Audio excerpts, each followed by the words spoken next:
Hello and welcome to the Dacia to Explorers YouTube channel. My name's Adam and I'm one of the Dacia to Explorers. In these videos you'll see myself and other explorers driving green lanes, commonly known as the hobby of green laning. Some of these lanes can be easy, some can be incredibly difficult if not dangerous, but all offer a beautiful feeling of escapism. If you have any doubt about the green lane you're driving, get out and walk the lane first, making a mental note of places to turn around if needed and thinking about strategies to overcome difficult sections. Because reversing after a failed attempt to get along the lane can be incredibly difficult and very risky. We abide by the Green Lane Association Glass Code of Conduct for driving these lanes and respect all others using the lanes, including horse riders and walkers, as we all have a part to play in keeping these routes open for everyone.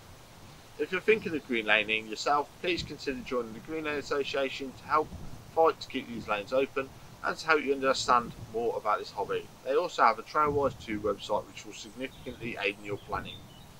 Please don't forget to like and subscribe to the YouTube channel to get updates on new videos and check out our previous massive video collection.